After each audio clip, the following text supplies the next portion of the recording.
We never know where life will lead us or what may hinder us along the way. But while every day can feel like one big question mark, it doesn't have to. With the right insights, strategies, and solutions from Western and Southern Financial Group, together we can look ahead to leave the unknown behind. What's Pro Football Focus doing? Last week they had Brady. This week they got Brady. We're literally doing it differently from everybody else. As a matter of fact, moving forward from this point on, I will not make reference to PFF. Do you not understand that they are that way because you're Joe Flacco? And you just like to discredit things that people deserve credit for. That you can't possibly be expected to defend that. Talk about the game, Sam. So who cares about what people think about us? Yeah, I like football, I like football season, all the things that go with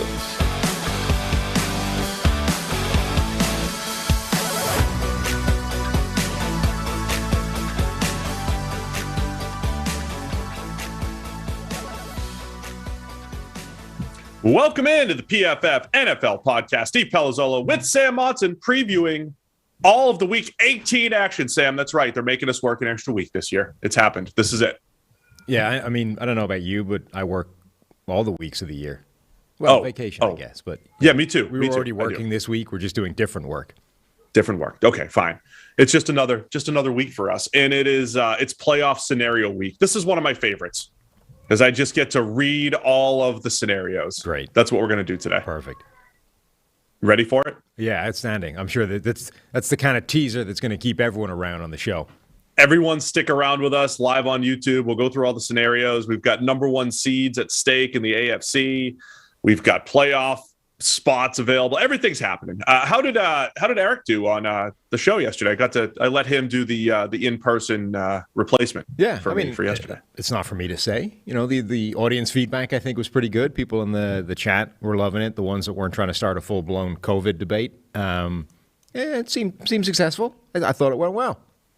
Pretty healthy. Manscaped must be happy too. You guys discussed the tools for the job quite a bit. That's what we're here for, is to make Manscaped happy, just the way they make your balls happy. Well done. Well, look at you. Classic host. All right, we're going to do things a little bit differently here for this preview show. You ready? Normally, we would go through, take the three best games and try to order this list of games by the best games. I went differently here. I said we're going to do the two Saturday games first, because there are two games on Saturday. And then we'll go kind of division by division, because that's how the NFL set up this schedule. All of the divisions other than the Saturday games are kind of lumped together in either the 1 o'clock or the 4 o'clock hour. So we'll go division by division just so we can try to get the games that are dependent upon each other discussed at the same time. So let's start with the Saturday games. We've got the Kansas City Chiefs at the Denver Broncos to round out the season. It's the first game of the weekend. They moved. This is new, by the way. The NFL has decided to they used to have all the games on Sunday, no Monday Night Football. We still don't have Monday Night Football, but now they took two games and they're calling it the season finale, pushed them to Saturday for ESPN. So this is the first one. Chiefs at the Broncos. Chiefs are favored by 10. Chiefs are most likely to be the number 2 seed in the AFC. Still a chance to be the number 1 seed. They would need the Tennessee Titans to lose to the Houston Texans. But Chiefs at Broncos, favored by 10 here this weekend. Yeah, and I think that line is sort of showing you that Vegas, at least, is confident that the Chiefs are back where they were supposed to be at the start of the year, which is kind of where they appear to be right now. Obviously, trying to get that number 1 seed, they went through their wobble, right? Earlier in the season, the defense was terrible. In mid-season, they went through that issue of, on the offensive side of the ball, of struggling to score, struggling to avoid turning it over more than anything else. And then you face the Raiders a couple of times. You face the Chargers that aren't going to tell you where you are.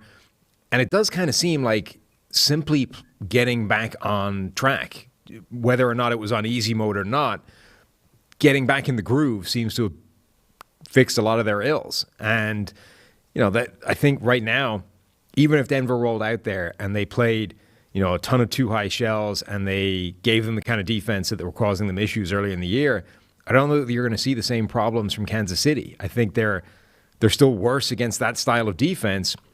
But the critical thing is they have confidence now, and they're not just going to give you the free plays by turning it over constantly. Yeah, obviously the turnovers, those for the most part have changed. It's funny how many people are still Patrick Mahomes hasn't had his best season. People are still he's had some bad interception luck, but then you have last week he had incredible interception luck, right? I mean, people still think all of his interceptions are, he shouldn't have 13, but he does have 20 turnover-worthy plays. It's not a high percentage, but it is a lot. For me, it's still trying to see this Chiefs offense. They've scored more than 30 points in 4 straight games. So it does seem like they're back for the most part as far as that goes. But I do want to see more of those downfield attempts when they're available, right? I mean, again, Mahomes only has 23 big-time throws this year.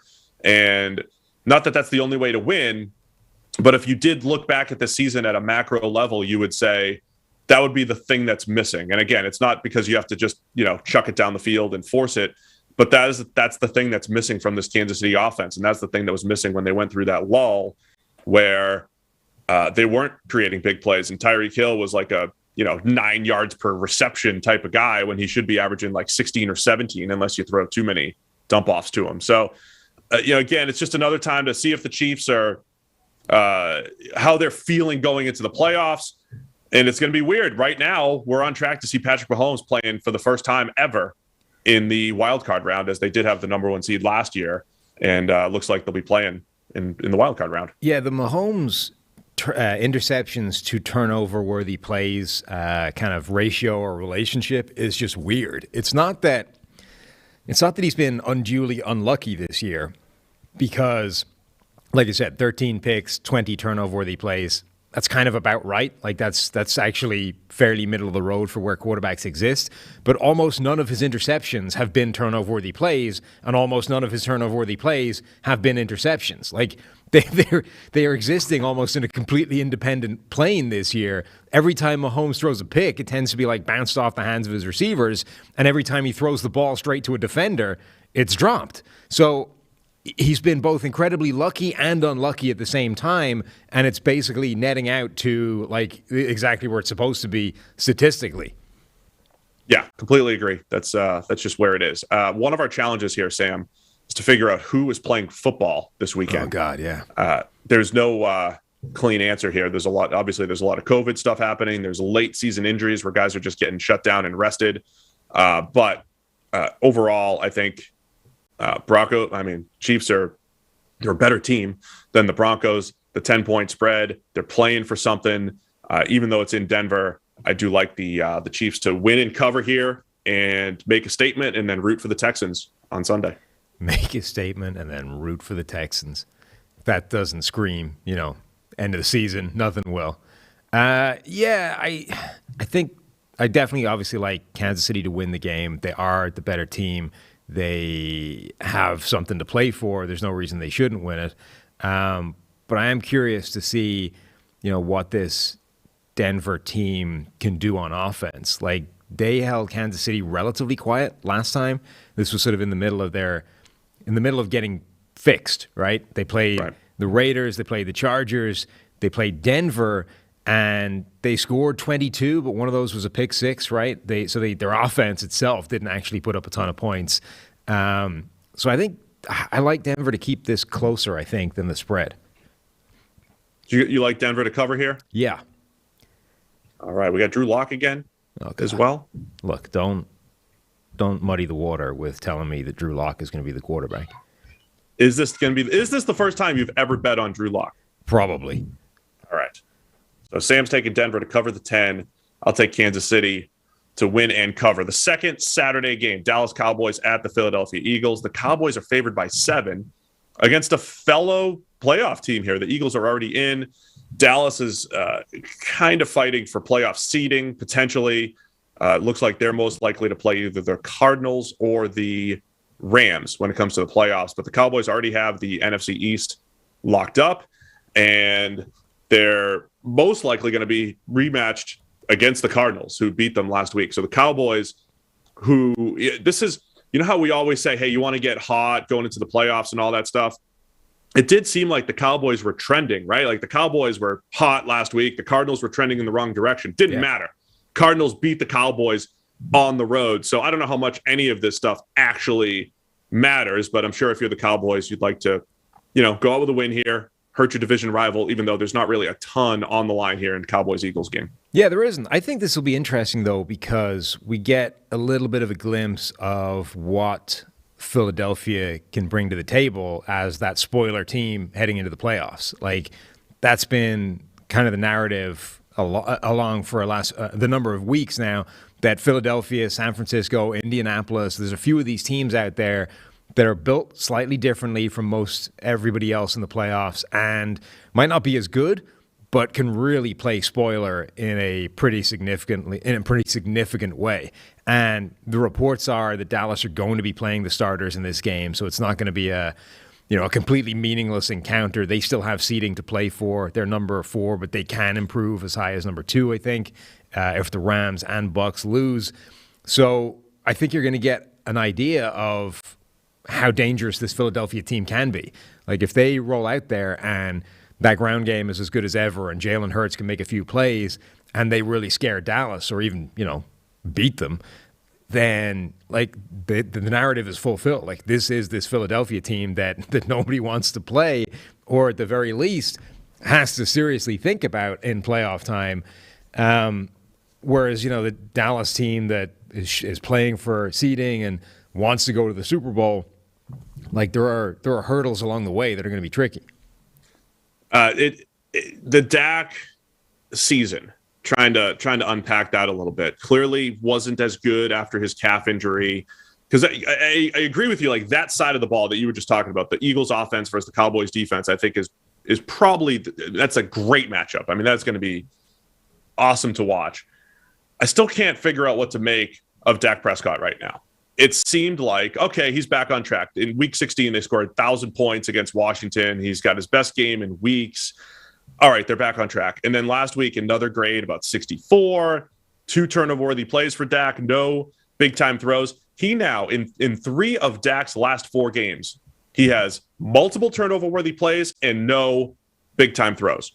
In 4 of his last 5 games, Dak has averaged 6 yards per attempt or lower, despite this high-powered Cowboys offense. Like they had some guys in and out of the lineup, but they're pretty much back. Now, Gallup's hurt.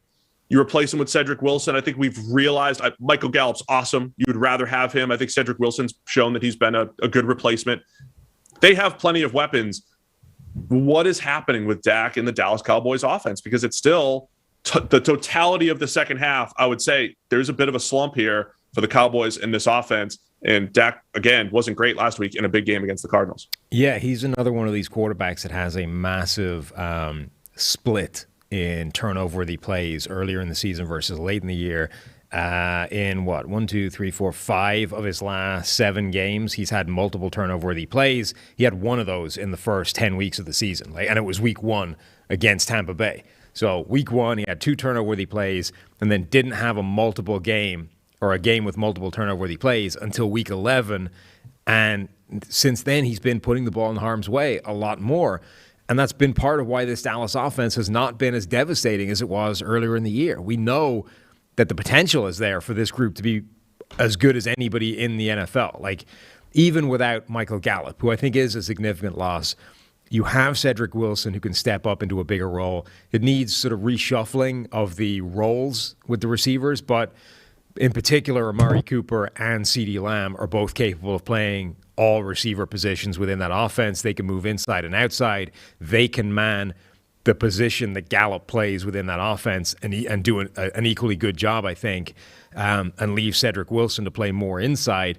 So you have the weapons. Like, that group still, with Dalton Schultz at tight end, with the receivers that they have out of the backfield and Pollard and Zeke, it's as good as anybody. Like, there's no better group in the NFL than that heading into the postseason. And with Dak Prescott at quarterback, with the offensive line that they have in place, it should be the best or, top 2-3 offense in the NFL. But it's not going to be if Dak Prescott is putting the ball in harm's way twice a game.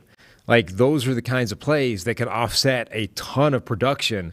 And unless they figure out some way of reversing that, stopping him doing it as much, they are going to have some problems. And a lot of those plays for Dak, they're fumbles. And, fumbles are, look, they happen a million different ways, but fumbles that we would blame you for, meaning you're not necessarily in your throwing motion. You're not at the mercy of a horrible pass block in front of you. It means you're generally holding the ball too long or just exhibiting poor ball security. And with Dak, I do think there's this element of, you know how I always say Garoppolo a couple plays a game and Tua a couple plays a game that are just like, that's Dak these last couple weeks, right? It is a couple plays a game where he's trying to do too much, not seeing the field the right way, putting the ball in harm's way, as you've been saying. And yeah, I don't know what the answer is, but it's what I'll be keeping an eye on, because if Dak plays like that in round one of the playoffs, whether it's the Cardinals, the Rams, whoever it might be, I think they're in trouble again. So he's got to play a lot better and play the way he did earlier in the season. In Philly, are you surprised it's a 7-point game in Philly, the way the Eagles have been trending here? And by the way, Micah Parsons on the COVID list, potentially out for this game. I think there's still a chance he could be back, but looks like he's out at the moment. Which I think is a big thing for that Dallas defense. Parsons obviously is one of their best players already, a legitimate defensive player of the year candidate, a guy that we've talked about being used in this hybrid role where he's legitimately playing two different positions. He's playing linebacker. He's being moved down to the defensive line. He's playing edge rusher. But more importantly, he has the kind of athleticism to match up with Jalen Hurts and to be, a neutralizing force on the defense, kind of the way we talked about JOK for the Browns being used sort of one-on-one with Lamar Jackson when they play.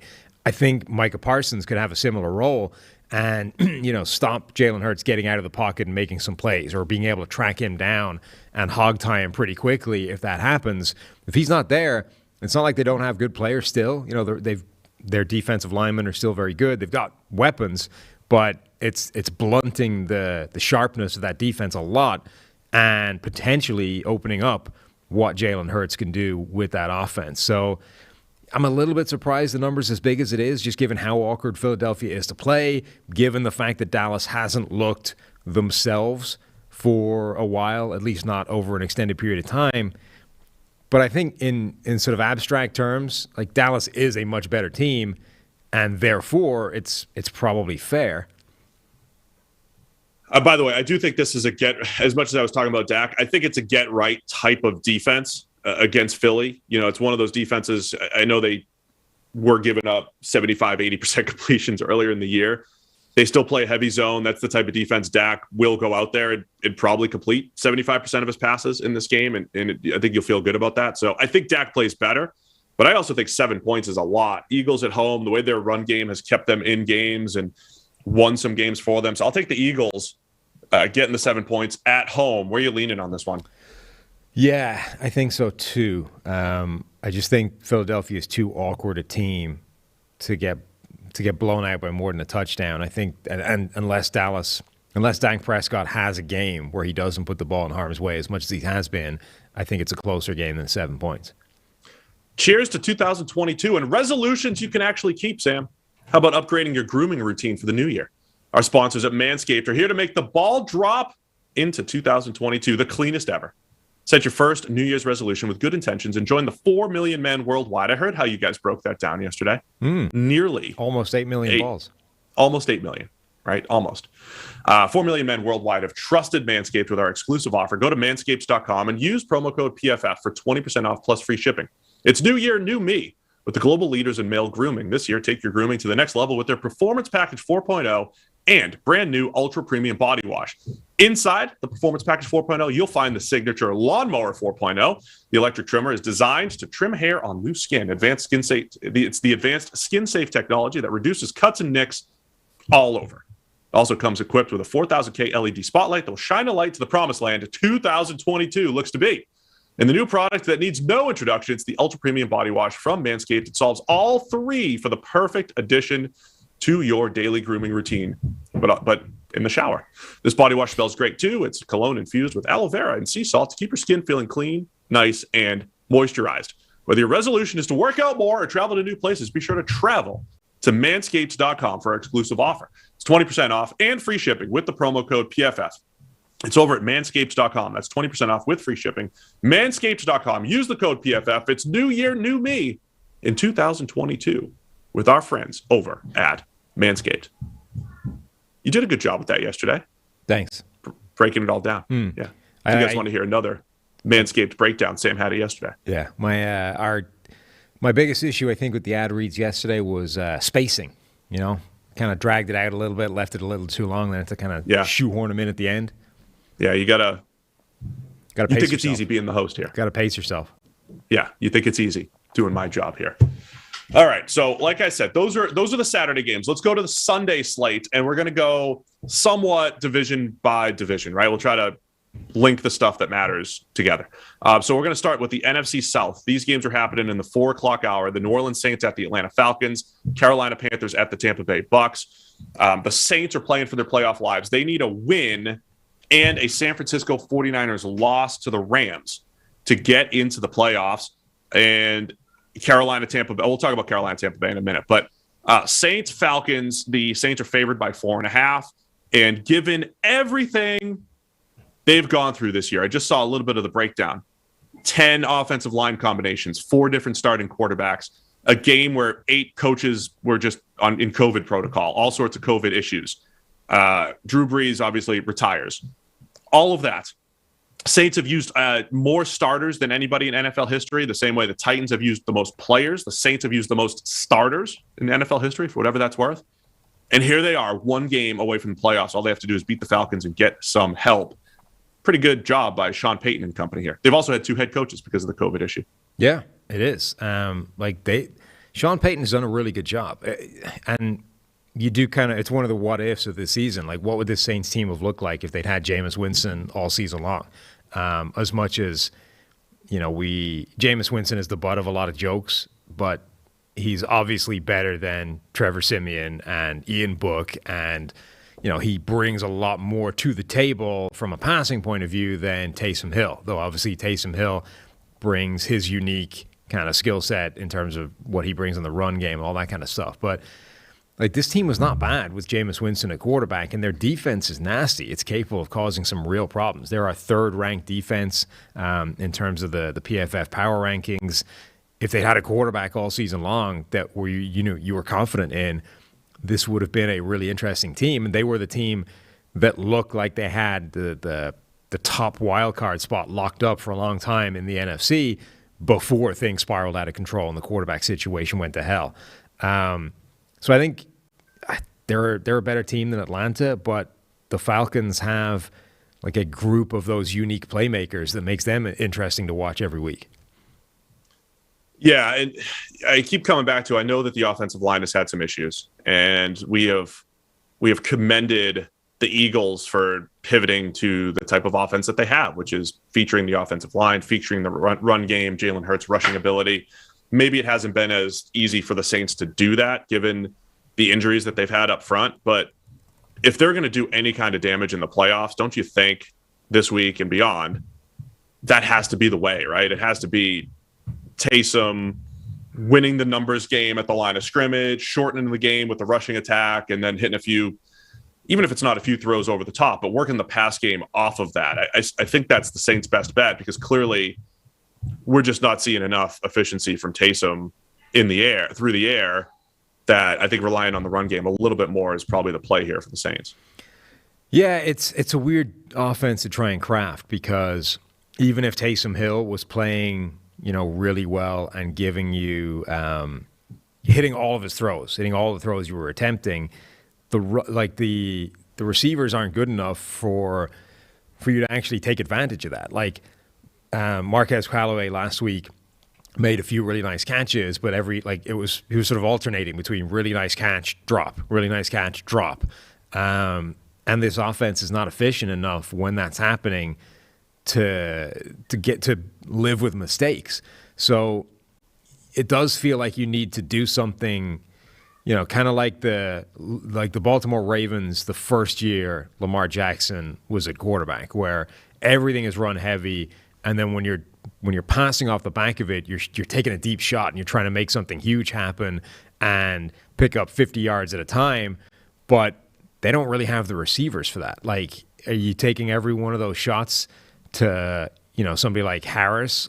Is it Callaway that's going to be that guy? Like, they don't have the weaponry to lean into that kind of, big play offense. You just do it. I know. No, I know. But like Callaway's shown that ability at times. He's flashed it. I think Harris could be the guy. I think the same way you said, hey, the Niners lean into volatility, lean into, if we're going to make a run or pull some upsets here, we might have to take some chances. I think that's where the Saints are as far as their team goes.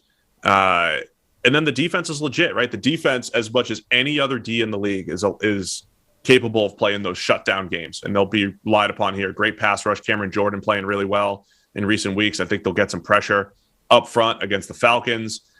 And I think they win. I mean, the Saints, I believe, win this game. Again, it's in the 4:00 hour. It's at the same time because the NFL, this is how they do it, right? You don't want teams knowing what they're up against here. It's the same time the Niners and Rams are playing each other, and they'll be rooting for the Rams to beat the 49ers, and that's the Saints' path to the playoffs here. As far as the Falcons, it's just always trying to look at Kyle Pitts and watch what he does and Cordero Patterson. But we're going to have a lot of QB discussion with the Falcons here. They've got so much money tied up to Matt Ryan. Looks like he's starting to slow down at this point in his career, and they're really tied to him for next year. So we'll spend plenty of time this offseason discussing Matt Ryan, his future, and what the Falcons should be doing there. But this roster still needs an overhaul. They're 7-9, the Falcons, point differential of a -136. So you could easily look at their season and say, actually, they're a 3 or 4 win team, which is what they were last year, right? So they're not necessarily much improved here in year one under Arthur Smith. Where are you leaning here in this game? Falcons getting 4.5 against the Saints. The Kyle Pitts thing is interesting as well because he's basically playing wide receiver now. They're not even last couple of weeks. He's lined up in line as a tight end 5 times in each of the last 2 weeks. He's had games where it's been as low as 3, 4. I don't know that that's necessarily a terrible idea. Like I said at draft time that if all you had of Kyle Pitts' tape was his wide receiver tape, you would say he's the best receiver in this draft. And that was a draft, obviously, with Jamar Chase, Jalen Waddle, Devontae Smith, Rashad Bateman, all these guys. I think you could make an argument that Kyle Pitts was the number one guy if he didn't play a snap of tight end in college. And right now, the Falcons have essentially moved him. They've said, to hell with it. You're playing wide receiver for us. We don't have Julio Jones anymore. We need a number one receiver, and it's you. And I don't know that that's a bad idea necessarily, but I do think that if you're going to maximize the freakish skill set that he has, I do think you pick up something by having him just enough tight end play to make teams account for him in a different way. If you took a Calvin Johnson or, whatever sort of big physical number one elite wide receiver, and you just sort of had him put his hand in the dirt for a few snaps a game, it wouldn't achieve anything. But if you can have those guys like Kyle Pitts and he's playing, 30% of his snaps as an inline tight end, and he's good enough as a blocker. And obviously that's going to be a work in progress in year one as a rookie because almost every tight end struggles blocking when they first get to the NFL. But if you can make defenses still essentially treat you as a tight end or at least have to respect the fact that you can do it, I think there's an edge to be picked up there. Whereas if they never have to worry about it, if they just say, well, that guy's a wide receiver, that's what we're treating him as. Now you just have to be an elite wide receiver. You're not sort of cheating the system in any way, shape, or form. I think there's value to be had in making teams respect you as a hybrid weapon that can flip between positions. And right now the Falcons aren't picking up any edge that's there. Now, I don't know that it matters. He might be good enough that they don't care, and he just becomes an elite number one wide receiver, and great. But that's an interesting, I think, sort of development to watch as his career progresses. Overall, though, it's Pitts, it's Cordero Patterson. They just don't have enough, I think, to match up. So, yeah. I want to have that Pitts discussion this offseason again because if he's going to be a receiver, then wouldn't you have just drafted Jamar Chase? No, because that's what I'm saying. I think you can make an argument that if he was just a wide receiver, you would take him number one in that draft. No, I know. I remember you making the argument. I know we've got a year of hindsight here, and we know how we're not just projecting how special Jamar Chase is. We know how special he is. But I think you're drafting Kyle Pitts, not just because he could be the best pass catcher, as you said, but because there is that mismatch type of ability, not just, hey, go win on the outside type of ability to tap into here. So you're going to go Saints here, covering the 4.5? Yeah. Don't forget the Falcons. I mean, these teams play some good games against each other. Falcons won the first matchup, right? With Trevor Siemian at quarterback. In the first matchup, you said, or this week? The first matchup. The first, yeah, right.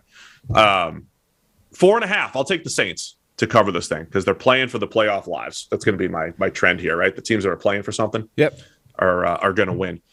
Let's go Carolina Panthers at the Bucs. Bucs are favored by 8. That feels they were favored by even more, I think, 2 weeks ago when they played in Carolina. I don't know if this line is implying that the Bucs might rest starters, but 8 feels low, I would say. Maybe it's because of Antonio Brown being out, the wide receiver injuries, whatever it might be. But I would expect a higher spread here because it sounds like Bruce Arians wants to play his starters for the Bucs, and they still have seeding. They're playing for seeding here. They're playing for something. So. Yeah. So I don't think they will or should rest their starters because they have something to play for. Seeding is important for them. Maybe it's a reflection on the whole Antonio Brown drama, which is blowing up. Like, I mean, I tweeted this today that this is part of the understanding when you bring in an Antonio Brown is that if and when it goes south, it's going to go south the way Chernobyl went south. You know what I mean? There is nuclear fallout everywhere, and anything within a 50-mile radius of that stadium is being burnt to the ground with radiation on his way out the door. That's the way Antonio Brown rocks, and you knew that when you brought him in. Like, this was when it goes to hell. This is how it's going to go to hell. It's not going to be a quiet divorcing and parting of two different parties. It's going to go like this. Now, does it matter? For two different reasons. Does it matter? One, because you won a Super Bowl with him. So even if it takes everything down with it this year, is it still job done? Is it still worth it? And two, are the personalities that remain, Tom Brady, Bruce Arians, guys like Mike Evans, are they strong enough to bring it all together and stop it being a problem anyway? Either way, it wouldn't shock me if it was having some kind of impact on people's interpretations of this game. So my take on it is the same as it was when they signed Antonio Brown. Like, just from say what you want about everybody has an opinion on who deserves second chances and how many chances they deserve and whatever. I'm going to put that aside for a minute. From a football standpoint, you're getting into it saying the upside is incredible, which included a Super Bowl run, as you said. The upside is you have Antonio Brown and Mike Evans and Chris Godwin and Gronk out there. And if you do have injuries, you have, an extra, your depth is outstanding. The downside is if you lose Antonio Brown, you're in the same spot you were, presumably, when they signed him in the middle of last season, which is with still a very good receiving core. Now we've got Chris Godwin's injured, sure. But, I mean, from a football standpoint, it's just, we always talk about risk reward here, Sam. We always talk about playing to win and all that stuff. That was the goal here, right? Was create an incredible offense, with the downside being if Antonio Brown leaves, we're still be in pretty good shape. I don't think that again, from a how well you're going to play football standpoint, I don't think that this drama affects things from that standpoint. And then everyone else can have that off the field discussion that they want to have. And should the Bucs have given him more chances and whatever. But the one thing I think that could come out of this is we saw last week, Cyril Grayson, who was a track star at LSU, he catches the game winner against the Jets. Rashad Perryman, who ran a sub 4.3 at the Combine a few years back. Antonio Brown is fast and on the field, but now Rashad Perryman and Cyril Grayson may be stealing some of those snaps. The Bucs haven't really had a speed deep threat for much of the season, with Scotty Miller hurt, with Antonio Brown hurt. They actually kind of look fast out there right now, with Mike Evans and Gronk adding some of the size. I'm not saying it's a good thing offensively, but it's they might have some more big playability. And we saw that at times with Perryman and Grayson making plays down the field last week. Yeah, I mean, this is the classic distraction that is the word that always comes up that nobody wants any part of, right? Coaches hate the term distraction. Players hate like anything that can potentially distract you from your singular focus of defeating your opponent on a Sunday, Saturday, Monday, whenever the hell the game is going to be played. That's what teams hate, right? And there's debate as to how much that actually matters or not, but this is the classic example. This could not be a larger distraction looming over the Tampa Bay Buccaneers right now. And if the NFL people are right, if that's one of those things that does actually have an impact, then it is a problem.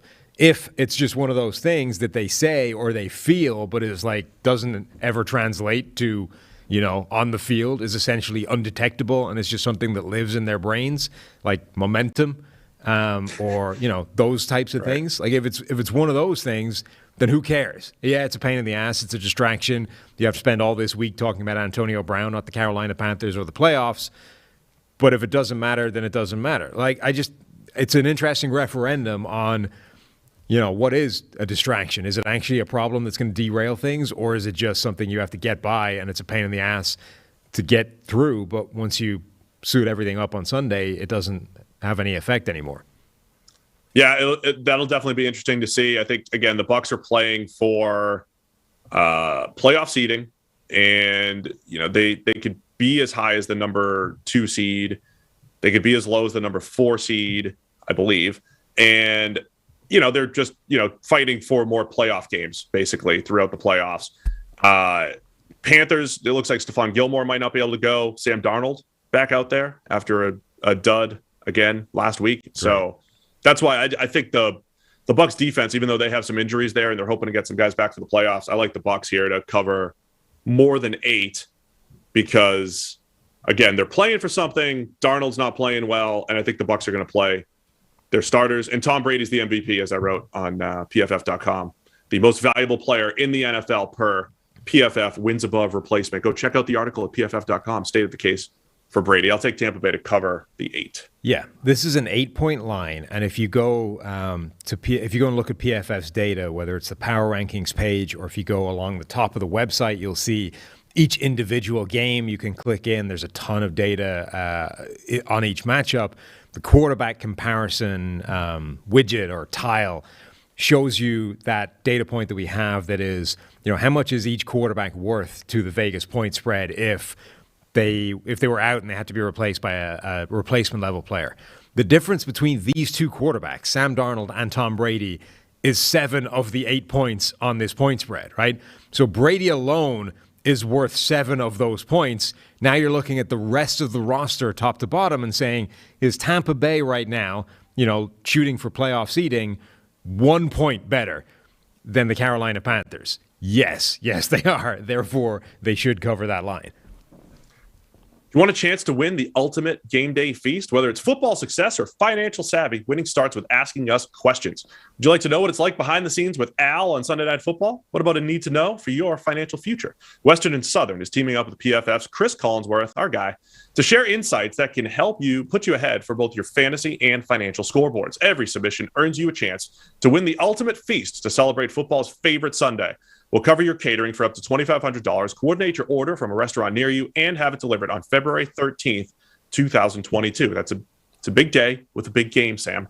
Don't forget to check out Chris's podcast. It's the Chris Collinsworth podcast, and Western and Southern's Instagram for answers to the best questions each week. Submit your questions at westernsouthern.com/askchris. One more time, it's westernsouthern.com/askchris. If you're watching on YouTube, check out the link in the description below. Remember, with Western and Southern, you can rest assured on game day. And now back to our podcast, Sam. Back to our game previews. Still in the 4 o'clock hour. Let's go through the AFC East matchups. New England Patriots at the Miami Dolphins. Patriots are favored by 6.5 here on the road in Miami. And they technically still have a shot at the number 1 seed, don't they? They need a lot of help. They would need the Chiefs to lose. They would need the Titans to lose. And the who else? Bengals to lose. And then that's all the Patriots need. That's all. And the Bills, I believe. Is that right? And remember, at least one of those games is done by the time they play. So it might be out of this is one of those games where like what they're shooting for actually can change before they take the field, and they might at that point. I mean, look, seeding, it's not just the number one seed that's all important, right? Number one is more important because you get the bye, but there is a difference between 2, 3, 4. You know what I mean? Right. They're not all equal. It is relevant in terms of, who you're likely to play and where. It isn't just number one seed or bust, but if you have guys that are dealing with injuries, a Damian Harris, if there's guys that are questionable that could go if you needed them to, if like Kansas City winning on Saturday could be the difference between New England going, it's probably not worth throwing that guy out there. Yeah, the other thing is they can win the AFC East, not necessarily just the number one seed if the Bills were to lose to the Jets. So the Bills and Jets are also going to play at the same time again, so you don't get to see it. Of course, the Bills are favored by 16 against the Jets, and it's probably unlikely that they lose. But, yeah, New England's playing for seeding. As of right now, it looks like they're going to probably either take a trip to Buffalo or to Cincinnati in the first round. So it looks like we're looking at the Patriots. Either way, they're in the playoffs. They're probably going to play a road game. Playing the Dolphins, who are coming off just a disaster, man, losing 27-3. I think it was 27-3, right? Against the Titans last week. And we've seen Tua, declining a little bit these last couple weeks. So we've got a whole offseason of Deshaun Watson talk, and is Tua the guy? And it was trending in the right direction for Tua. He still has a great record if you're just looking at the wins and losses for the Dolphins with Tua under center. But I think, again, we're still heading to an offseason of lots of discussion if he's the future for the Miami Dolphins. Won't that be fun? Won't that be great? We'll have many dailies breaking it all down. Yeah. Like the Miami situation is funny because they're kind of shaking out to where they should have been. It's another year where it's been comprised in a really weird way, right? That 7 consecutive losses, 7 consecutive wins, and then a couple of wins or losses bookending that either way. And if they lose here, they end up, 8-9, one game below 500, and completely confused as to where they are. Like, this is more or less where we were last year. We're probably not much further along in knowing what Tua is. The offensive line that we put so much faith in heading into the year was a complete disaster. We're kind of listless at sea, We're a ship without a direction at this point. I think that's the big challenge for Miami is orienting themselves and figure out where we are and where we should be pointing and heading off in that direction. Obviously, New England is in a completely different situation. They, in theory, are headed in the right direction perfectly. Mac Jones, this is an interesting test for Mac Jones. Last week, it was like we didn't really learn anything because he was playing a bad team. So it wasn't that, him playing well answered a lot of questions, but it was important to play well because if you hadn't played well against a bad team, now you would be in sort of crisis mode. Now you get to see, was that simply a matter of playing Jacksonville? Or is Mac Jones actually going to right the ship at the right time heading into the postseason, which is what makes New England dangerous? If Mac Jones doesn't play well, if this is a bad game, he pitches the ball to the Dolphins a couple of times, the Patriots sort of struggle, maybe they get a win and they struggle over the line, that's just not good enough to beat the best teams in the AFC all the way through the playoffs. They're not a Super Bowl contender if Mac Jones is playing like that. If Jones has a clean game, doesn't put the ball in harm's way, maybe add some value with a couple of big-time throws here or there, then New England is right back, regardless of where they finish up. Whether they snag the number one seed through that freakish run of wins and losses or whether they're in a wild card spot, doesn't matter. At that point, New England is a legitimate Super Bowl contender with Mac Jones at that level. So I think it's an interesting game to see where Mac Jones lands. It's always interesting to me when the way division games fall, right? These two teams played in week 1. We have teams playing 2 times in 3 weeks. We saw the Browns play the Ravens basically back-to-back games with a bye in the middle. These two teams played back in week 1. We had never seen Mac Jones play in an NFL game. The Dolphins were coming into the season with a lot of hype. The Dolphins won despite the Patriots on their way on a game-winning drive, but Damian Harris fumbled the game away. Patriots won 17-16. Dolphins won 17-16, and then didn't win a game forever. It was just just crazy how we're 17 weeks later here. From a New England standpoint, weird stuff has happened in Miami through the years. Let's see if Mac Jones can avoid that. We've seen Brady have some rough games there historically when it didn't make sense on paper. I could see Miami playing a good, hard-fought game here and not looking as bad as they did last week against the Titans. So I think Miami keeps it close. I think Miami plays them tough. They're going to play their man coverage, make the windows a little bit tighter for Mac Jones. Patriots pass rush will probably get some pressure and all that, but I like Miami to cover the 6.5 here this week.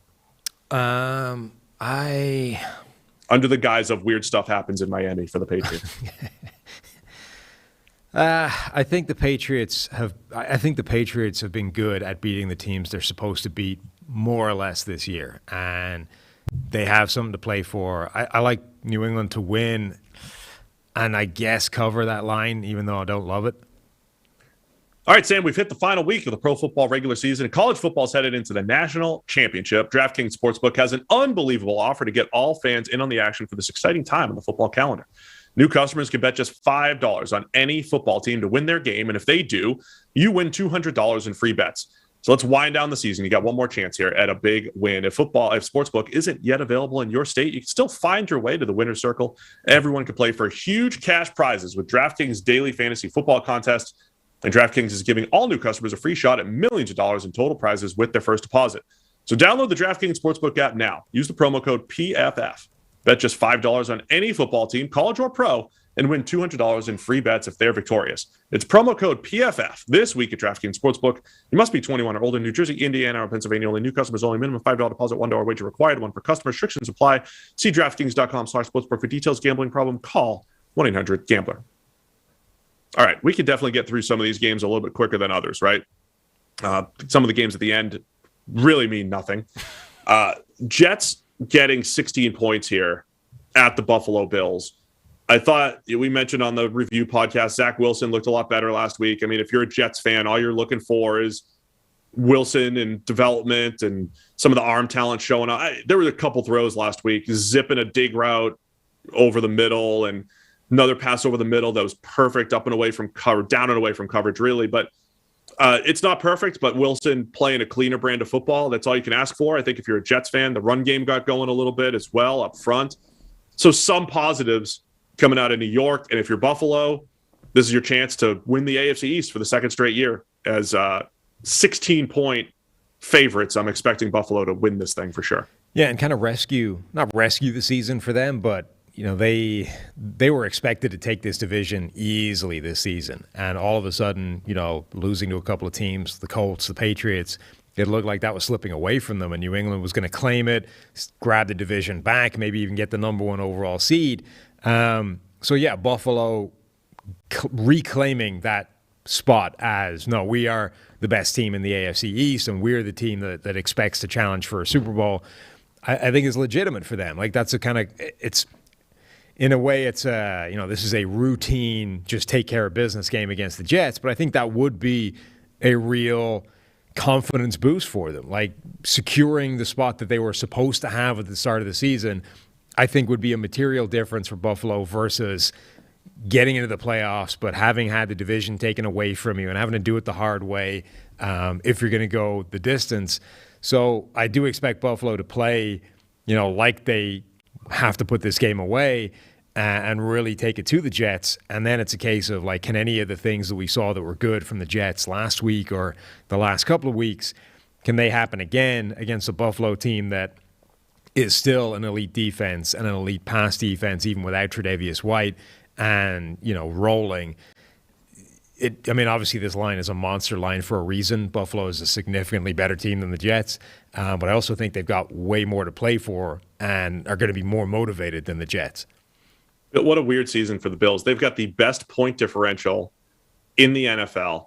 I saw something the other day. If you flipped, because people talk about one-score games, right? Yeah, they're kind of a toss-up. And if you're great in one-score games one year, it's going to revert back the other year. And it's not really true. It is for a lot of teams. I think the teams still with the better quarterbacks are going to be better in those over time. But if you flipped every one-score game in the NFL this year, the Bills go to 15-1, and they're by far the best team in the NFL. Their only loss would have been their getting destroyed by the Colts 41-15.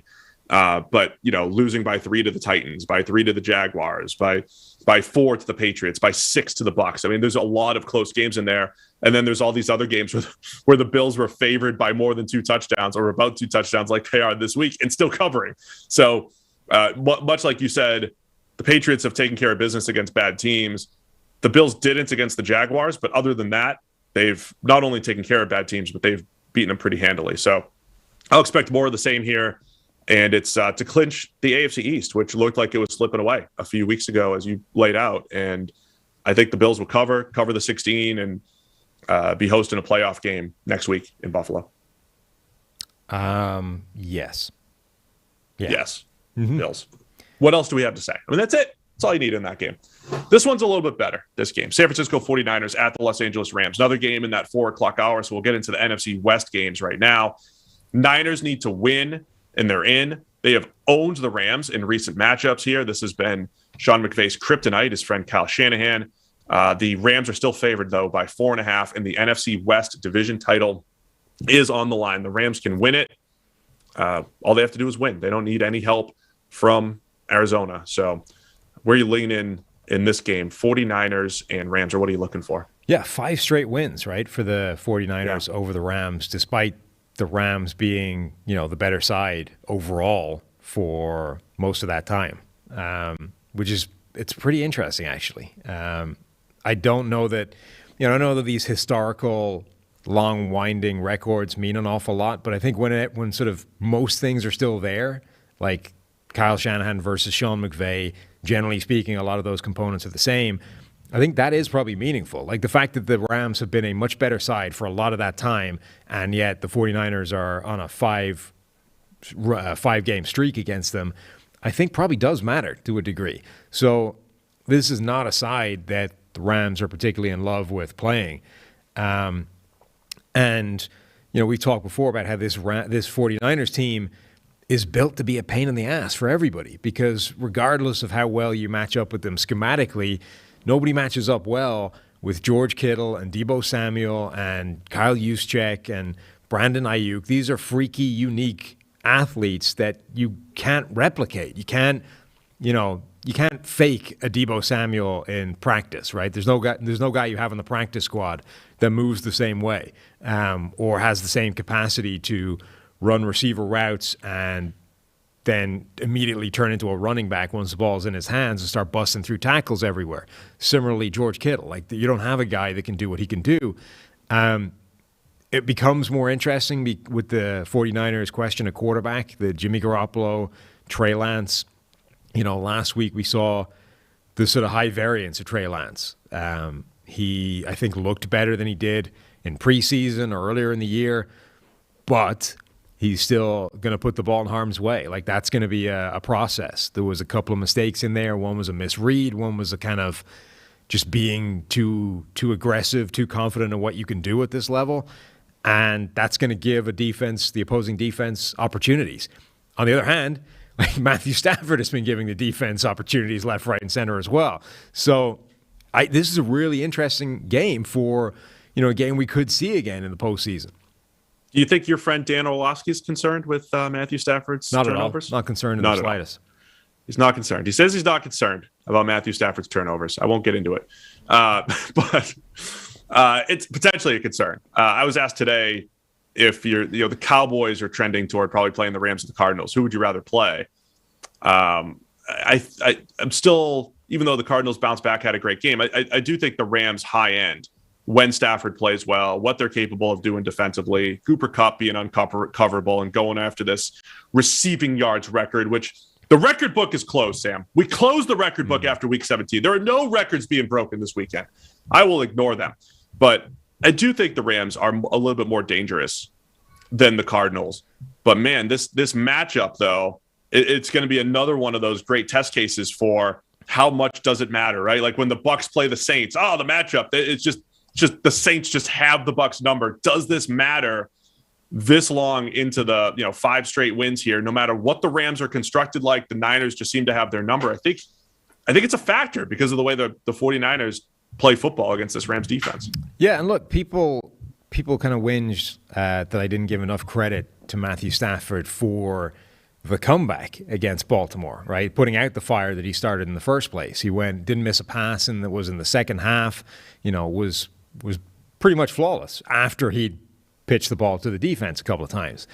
And it's like, it isn't an unreasonable point in terms of he has been insane late in the game. Like, he has the best PFF grade in the NFL this year in the fourth quarter. He's the only quarterback in the league with a passing grade above 90.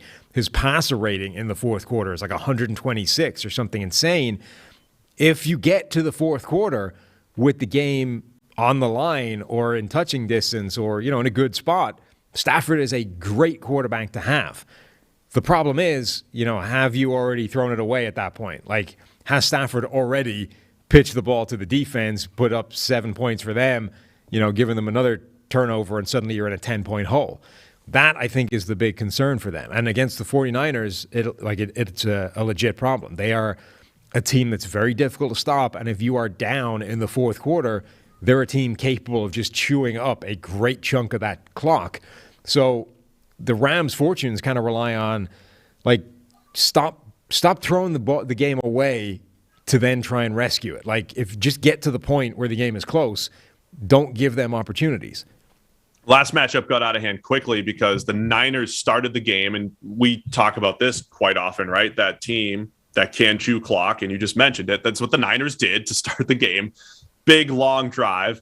It was the first game with OBJ with the Rams. Stafford throws a pick to him down the field, and then there's a pick six on a screen pass that shouldn't have been, right off Tyler Higbee, just drops it, pick six. I mean, the Niners were up quickly, and it looked like the game was going to get out of hand. The Rams kind of kept it close for a little bit, and then the Niners pulled away. So there were some quirky things in the last matchup, including bad Stafford decisions as well. Some quirky things in there. Stafford also made some great throws that just were dropped.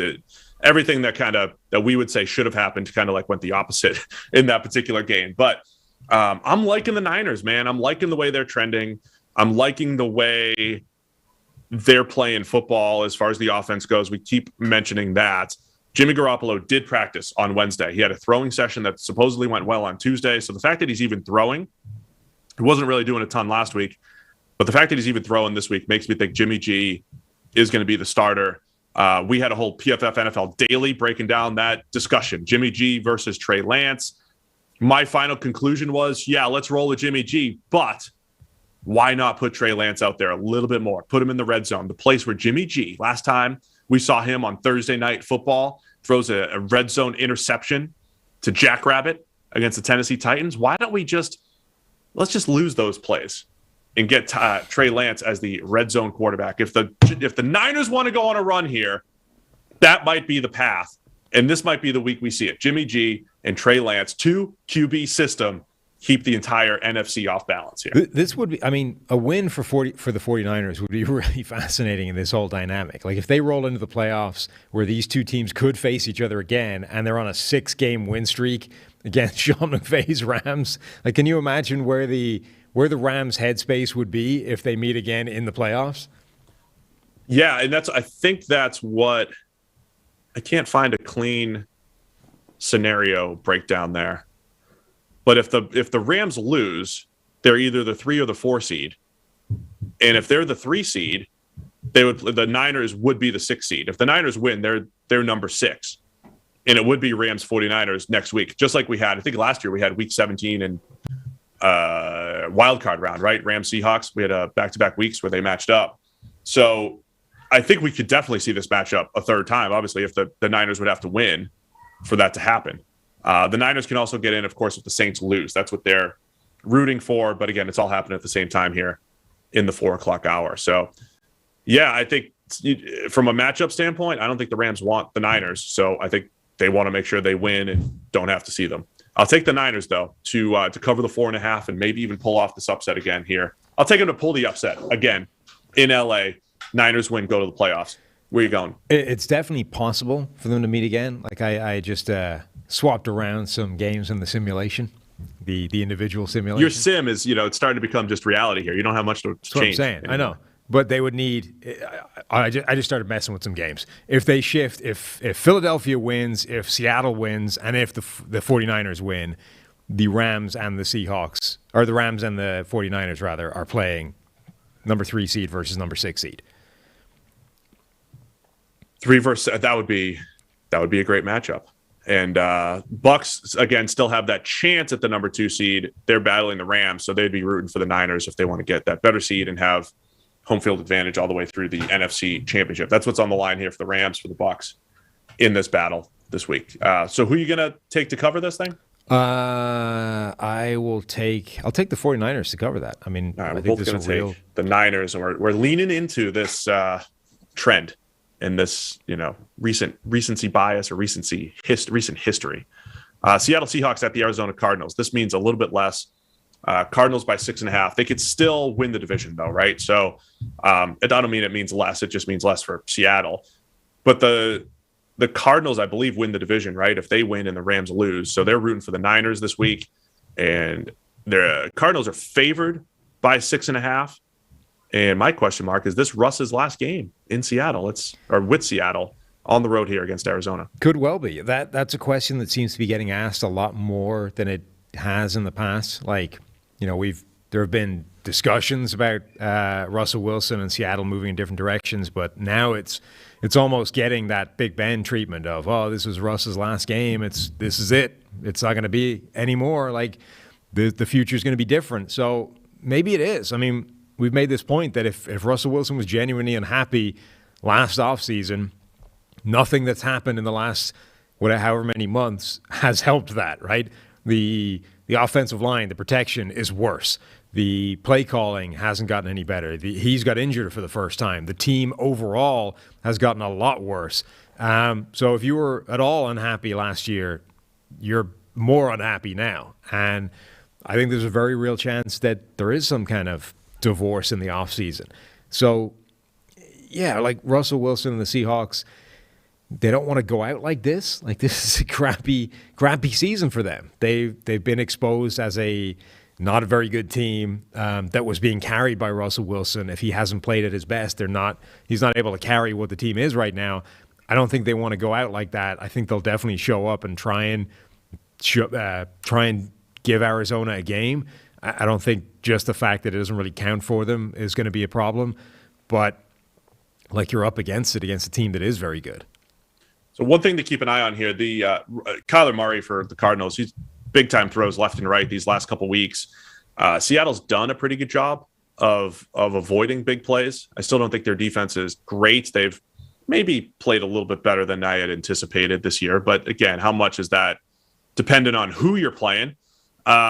They've done a good job of avoiding plays over the top. And I think that's where the Cardinals offense, they have done a nice job of hitting Antoine Wesley with the bomb and getting Christian Kirk open down the field, AJ Green open down the field. So there are big plays. There have been big plays to be had for the Cardinals offense. That's how they like to play football. Like, get the underneath stuff going, take those shots over the top. Seattle's done a pretty good job of avoiding those.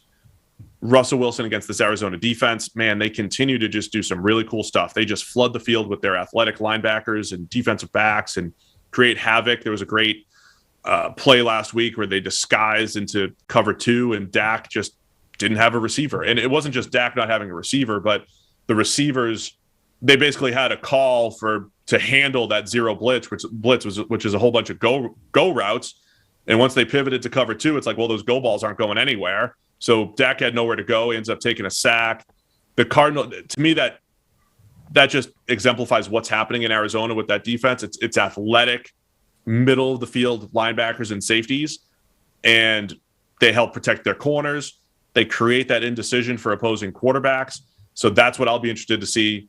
Cardinals defense against Russ doing that, and then Kyler against this Seattle defense if they can create any of those big plays over the top that have been so crucial these last few weeks. Yeah, I think Kyler Murray has played well, even sort of the totality of the season, even with the wobble since coming back from injury, a lot like Dak Prescott. He's continued to make an incredible amount of big-time throws. He leads the league by a distance in big-time throw rate, 8.4%. The next closest guy is Jameis with like 7.1 or something. The next guy after that is in the sixes. So the gap between Kyler Murray and anybody else in terms of the frequency of just dropping dimes left, right, and center down the field has been pretty insane. His frequency of turnover-worthy plays has shot up since coming back from injury. And he's had, I think, 8 of his 12 on the season since returning from injury. A lot like Dak Prescott. Like, the difference between this offense being unstoppable and this offense giving the defense some opportunities is those turnover-worthy plays. Are you going to put the ball in harm's way and give a defense a chance at stealing 2 possessions back in the game? Like, those are potentially massive plays. And I know Murray has been dealing, without DeAndre Hopkins during this time, and that's certainly going to be part of the problem. But, I think that's the difference between this team being a legitimate Super Bowl contender and being a good team and a playoff team, but, very vulnerable to getting bounced by any of these teams in the NFC. All right, 6.5. Where you lean in Arizona by 6.5 at home here with potentially the NFC West division on the line. Game happening the same time as that 49ers-Rams game. Where you lean in this one? I think Russ brings enough magic to the table one last time to keep it close. Yeah, I always lean that way too with Seattle. Touchdown spread either way feels like a lot. I think I took them against the Lions last week, but give me Seattle to keep it close enough, and then we'll talk Seahawks plenty as we get into the offseason. Before we get into the AFC South battles, these incredible matchups, don't forget, NFL Pod is your way to get 25% off any PFF subscription. That's right, NFL Pod. I love how you called out Eric yesterday too. Hey, we're not using your promo code here from the forecast. We have a very specific promo here from the PFF NFL podcast. So it's promo NFL Pod. You get 25% off any PFF subscription over at pff.com. All right, Titans at the Houston Texans. This is what the Titans have been playing for all season when we said the Titans made it through the difficult stretch. They made it through the Bills and the Chiefs and the Rams and all these difficult games. And if they could just get through, they'll have the easiest schedule in the NFL. And that schedule included the Patriots, which was a tough game and they lost, but it also included games against the Jaguars and games against the Texans and all that stuff. So this is where we are right now. The Titans playing for the number 1 seed. All they have to do is beat the Houston Texans, who did beat them a few weeks back, but they're favored by 10 here on the road going to Houston. The Houston Texans season has been bizarre. Like, they are a 4-12 team with a game still to go, which is weird in itself. Their first win, okay, Jacksonville, fine. But then remember, they looked really good in that first week 1 against Jacksonville with Tyrod Taylor. They were giving the Browns everything they could handle in week 2 before Tyrod pulled his hamstring and was lost for a giant chunk of time. Then their wins are Tennessee, Jacksonville again, which looked a lot more predictable the second time, and then the Chargers. And not just beating the Chargers, but beating the Chargers with like a depleted team. Like, Houston were down to their backups across the board, missing most of their good players, what few they have. So their wins are sweeping Jacksonville and then beating Tennessee, who are, the team sitting in the number 1 seed right now, and the Chargers, who obviously have a dramatically better quarterback and are better across the board. It is a weird team. Like, we've been talking, there's a lot of sort of conversations about when players quit on a team or quit on a coach, and when the sort of situation becomes toxic. For whatever the discourse was around David Culley and how he was kind of an afterthought head coach and these kinds of things, the Texans are legitimately playing hard deep into a season that they never had any shot of competing in, and are beating good teams in doing it with very little logical reason for that to be true. So as much as Tennessee should win this game and should win it pretty easily, that was true in Week 11, and it didn't happen. Right. No, I know. I've been impressed with Culley just for that, right? Just the idea that the Texans aren't great. They have some games where they play tough, and either pull some upsets or keep games closer than they should. Same thing you would say about Dan Campbell and the Lions. I also don't know what that means going forward.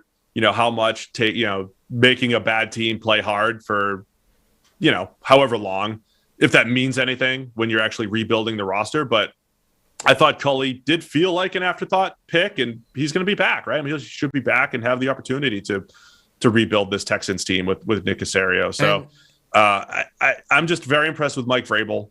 Overall, what he's done. Sure, they laid an egg against Houston last time.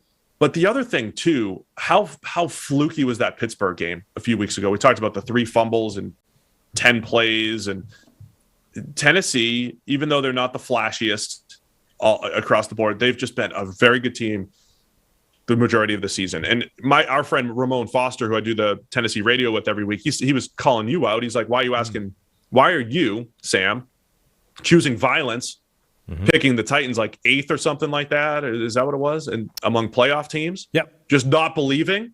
So I had to explain for you.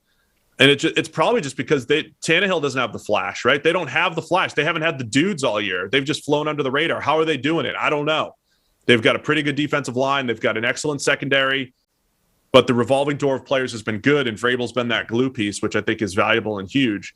But yeah, the Tennessee is somehow going to fly in under the radar here in the playoff picture, probably as the number 1 seed. Yeah, and look, a big part of it is that their wins, the actual performances have been less impressive than the results, right? So when you look at some of the wins that they've gotten, they're really impressive in terms of like just statement teams, teams that they've knocked off or situations that they've achieved it in. But the actual performances haven't been quite as good as that. And when, there's a bunch of advanced metrics where like Tennessee looks like a rank average team. And a side that, I've seen them sort of talked about it as like they would be the worst number 1 seed ever statistically, right? I don't know if I'm willing to go into that because I think a part of it is that the potential of what Tennessee is in the postseason is much higher than the reality of what they have been for a lot of this year, right? Because it's all been down to missing a bunch of these players. No A.J. Brown for a period. Julio Jones been banged up all year. Derrick Henry has been down since whatever it was, week 8, Halloween. They haven't been the same unit. Now, if we saw already what the difference A.J. Brown can make when he's back is if they get Derrick Henry back, if Julio Jones can string it together for a few weeks, the potential for this team is way higher than we've seen, but there's no guarantee any of that happens, right? Derrick Henry might return. Looks like he is going to return, but is he going to be the same guy? This is a 250-pound guy running on a broken foot. Is like the Julio Jones thing. Sure, if you get a healthy Julio Jones, it's great, but like, I mean, is that ever going to happen at this point? And A.J. Brown, sure, he's back right now, but he's had some durability concerns as well. So, the potential, I think I said this in the article, the potential for Tennessee is way higher than the 8th seed. That's why they're the number 1 seed. But the way they're playing right now, it's not, it doesn't fill you with confidence. Yeah, I get it because there's not the flash there. But man, if they can come together at the right time, they'll be fun. I mean, it's easy to think. You could see this run for Buffalo, right? You could see the run for the Chiefs. I think you could see the run maybe for the Patriots. But can you envision the run for the Tennessee Titans? At least they'll presumably be 1 win away from the AFC Championship for the second time in 3 years. Ryan Tannehill has played good ball these last 3 years, and A.J. Brown is a legit difference maker, and Derrick Henry can be. So I think Tennessee, I'm back and forth on this. I think Houston could keep it close again. I think Vrabel, because I do just trust him as a coach, I don't think he lets that happen again. I just think they go in, impose their will on the Houston Texans, cover the 10, and clean up that number 1 seed here. Yeah, I mean, I think that's probably true. There's no good reason it happened the first time. Therefore, I'm not expecting it to happen the second time. And I think, for as much as we've just been talking about how Tennessee hasn't been what they could and should have been maybe for this season, they are starting to get healthier and get back on track. So, yeah, Tennessee. Titans were down a bunch of players too. That's the thing about football games, right? Football games in general have their own unique ebb and flow, but then when you add the fact that maybe the personnel is completely different in another matchup, you just get different results. So Give me the Titans here. Speaking of different results, the Indianapolis Colts at the Jacksonville Jaguars. The Colts need a different result because they have not won in Jacksonville since, I believe, 2014. Includes one game where they played over in London, so they didn't have a chance to win in Jacksonville. But the Colts are favored by 15.5, and they have to go face the Jaguars. The Jags beat the Colts in Jacksonville week 1 last year before losing a million games in a row. So, yeah, the Jags just seem to play better against the Colts in Jacksonville for whatever it's worth, but I don't believe it's going to happen this week. Colts win, and they're in the playoffs. We need it to happen, though, just to set up the apocalyptic scenario that I know that the Chargers lay it out. Lay out the scenario, Sam. If the Indianapolis Colts lose in Jacksonville, or fail to win in Jacksonville, I think, actually, which is, as you said, not happened since 2014, then the Chargers and the Raiders would be playing the final game of the season, in the regular season, Sunday Night Football, with a tie putting both of them in the playoffs. So, in theory, there would be no incentive for either team to do anything other than kneel the ball however many times you need to kneel the ball to chew up 60 seconds or 60 minutes of game time. Where it gets complicated is that a win would dump one of them out of the playoffs, whereas the other one would make it anyway. Like it's not quite the even bargain that it would need to be for literally neither of them to have anything to play for whatsoever. But this has happened in other sports where there's basically been no incentive for either team to win the game. Like soccer, it's come up a few times where, in international games in particular, there's literally been no incentive for either team to win or lose the game. So they've basically just kicked it around for 90 minutes and taken the tie. I doubt that would happen in the NFL. I think NFL people are too stubborn and pig-headed and conspiracy theory driven to let that happen. Like somebody, had one of those stories with anonymous sources inside the organization or whatever, and they were like, well, how do we know they'll do it? Like, how do we know they'll take the knee? Why they might, we can't trust them to kneel it out as well, so we're not going to do it and risk losing the game. Like, they are literally, both teams could be going into this knowing full well that if we just kneel, both of us, we're both in the playoffs and everybody's happy. And they wouldn't trust each other to do it. You know what I mean? That's the level of people you're dealing with in the NFL. And then it's like, what if it was like full WWE style, right? Like everybody's kneeling, they're kneeling, and then one team just decides to like pop pass over the top, get into field goal range, kick the field goal and end it, and just rip off the NWO shirt and or rip off a Colts shirt, like we're bringing the Colts to the playoffs or so. Yeah, that's what could happen. Like the Tebow jump pass over the top to just nobody. Of the kneel. Yeah, to no defense behind, and then some guys running like 80 yards for the score to dump the other side out of the playoffs entirely. Let me just say, if we're sitting there in Sunday Night Football and this scenario starts to play out, knowing what we know of the Sunday Night Football production crew and producer Fred Godelli and all that stuff, Fred is storming down from the truck, storming out of the truck onto the field and making them run plays. Yes. Just for the ratings. I will say, look, Chris has been at this a long time. The man's very good at his job. Sometimes you need a challenge to come along and, put you out of your comfort zone. I would be fascinated to see how Chris and Al handle these two teams kneeling the ball out for 60 minutes of game time. Like, what would the pivot be? Everything you've pre-prepared in terms of, the packages, like we're going to have this whole segment on the left guard here. The first time he makes a good play and we can draw it up, that's when the highlight package shows. Like, all out the window, all of it. So you got now the upside is you only have to talk for like an hour as opposed to 3 hours because the game's just gonna have a running clock the whole time. But look, so much money, you don't get all the commercials in. There'll be commercials after like every series. Yes, I mean NBC would not be happy, I would imagine, if this is the way it went. You think Al's hammering the under just in case? Who knows? Are we allowed to talk about all this stuff? It's all fair game, right? Oh, we're fine. It's okay. Al that has to speak in code when it comes Al's to like, this QB deal means a lot for some people. Yeah. If you still have the under. Yeah, this sort of the audible wink, wink, nudge, nudge, This means a lot to some people. You know who I mean. Oh, some people just root for chaos. Last Sunday Night Football game of the year was Washington, Philadelphia, and there was the Tank Bowl, right? Yeah, well, that's the game Philadelphia effectively deliberately threw by starting Sudfeld, right? Rather than they took Hurts out of the game. Yes, and put then rolled with Sudfeld in there. Yeah. And at a time where you kind of wanted to see more of Jalen Hurts to have any idea what he was going forward.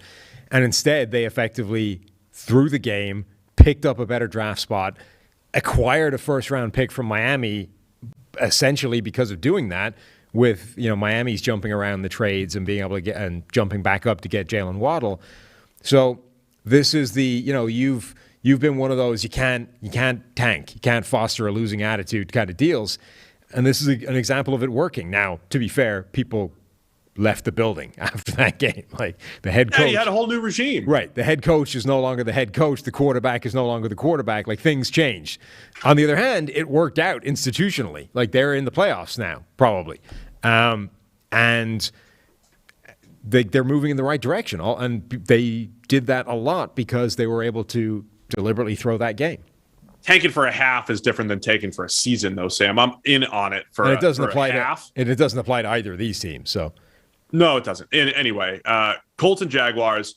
I don't have much of a preview or analysis on this. It's a 15.5-point spread, and I continue to lean on who's playing for something. Well, the Colts are. Yeah. I think they're going to win. Obviously, the question is, are they going to cover this massive number on the road here? Well, my question sort of becomes, how many turnovers does Trevor Lawrence have in throwing the ball or pitching the ball or just losing the ball to the Indianapolis Colts defense? That is a big question. It's going to be more than one.